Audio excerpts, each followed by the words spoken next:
បណ្ដាអ្នកគាំទ្រអន្តរជាតិជាច្រើនបានលើកឡើងថាកម្មវិធី Miss Universe ឆ្នាំ2025ជាឆ្នាំពុករលួយក្នុងប្រវត្តិសាស្ត្រមានភាពមិនប្រក្រតីជាច្រើនដោយដែលមហាជនបានដឹងហើយកម្មវិធី Miss Universe ឆ្នាំ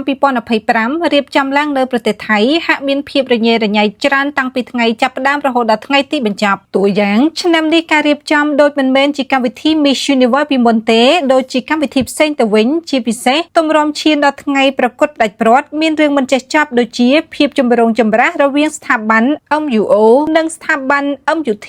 តាណវត្តកាត់ឡើងកំឡុងពេលបវរកញ្ញាចូលកងប្រកួតដំបូងដោយខាង Peg MUT បានបង្ហោះពីការវត្តនៃកម្មវិធីជួបជុំញ៉ាំអាហារពេលល្ងាចនិងជជែកលេងប៉ុន្តែត្រូវបានស្ថាប័ន MUO ចេញលិខិតបដិសេធមិនអនុញ្ញាតឲ្យមានការរៀបចំកម្មវិធីនេះឡើងទី2រឿងចម្រូងចម្រាសរវាងតាណវត្តនិងបេក្ខភាពមកពីប្រទេសមិចស៊ីកូកើតឡើងក្នុងកម្មវិធីជួបជុំបវរកញ្ញាជាមួយនឹងប្រទេសផ្សេងៗតាណវត្តបានស្ដីបន្ទោសបវរកញ្ញាមកពីប្រទេសមិចស៊ីកូនៅចំណោមបវរកញ្ញាផ្សេងទៀតខណៈបវរកញ្ញារូបនេះក៏បានដើរចេញពីកម្មវិធីភ្លាមៗពេលនោះតាណវត្តក៏បានដើរទៅរារាំងបវរកញ្ញាមិចស៊ីកូមិនឲ្យចាក់ចេញនៅក្នុងកម្មវិធីថែមទាំងស្រែកដាក់មេក្រូទៀតថាឲ្យឈប់ទាំងអស់និងឲ្យត្រឡប់មកអង្គុយវិញប្រសិនបើចង់បន្តការប្រកួតទី3បវរកញ្ញាកម្ពុជារងការវាយប្រហារពីជនជាតិថៃកំឡុងពេលប្រកួតនាពេលកន្លងមកដោយបវរកញ្ញាហ្វីយ៉ាតាត្រូវបានជនជាតិថៃចំនួន2រូបប្រើសម្ដីលក់លើយក្នុងន័យមើងងាយលើនាងម្ដងហើយម្ដងទៀតធ្វើឲ្យប៉ះពាល់ផ្លូវចិត្តជាខ្លាំង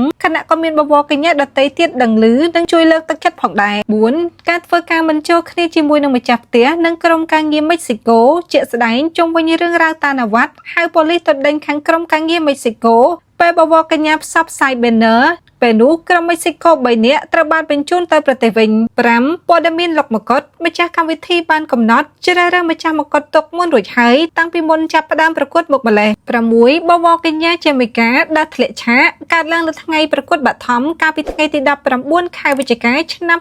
2025បណ្ដាលឲ្យរងរបួសធ្ងន់ត្រូវបញ្ជូនទៅសង្គ្រោះភ្លាម7មុនថ្ងៃប្រឡងផ្ដាច់ព្រាត់ប៉ុន្មានថ្ងៃមុនកម្មវិធីប្រកួតបវរកញ្ញាពិភពលោកកម្មវិធី Miss Universe ឆ្នាំ2025ឈានដល់វគ្គផ្ដាច់ព្រាត់ក៏មានគណៈកម្មការចំនួន2រូបបានប្រកាសដើរចេញភ្លាមៗដោយមូលហេតុខាងគណៈកម្មការម្នាក់អះអាងថាបេក្ខភាពដែលជាប់ Top 30គឺត្រូវបានគេជ្រើសមុនរួចទៅហើយក្នុងនោះផងដែរក្តីរំពឹងខ្ពស់ថ្ងៃ Final ថ្ងៃនេះគេគិតថាហ្វីលីពីនអាចនឹងកាន់ដៃជាមួយនឹងវេណេស៊ុយអេឡាឬបវរកញ្ញាស្បែកខ្មៅរូបនេះតែចុងក្រោយដាច់ផ្កាតែម្ដងអ្នកដែលជាប់គឺបវរកញ្ញាមិចស៊ីកូជាកូនស្រីអ្នករៀបចំកម្មវិធីនិងថៃឡែនជាកូនស្រីសំណាប់ម្ចាស់ផ្ទះទៅវិញ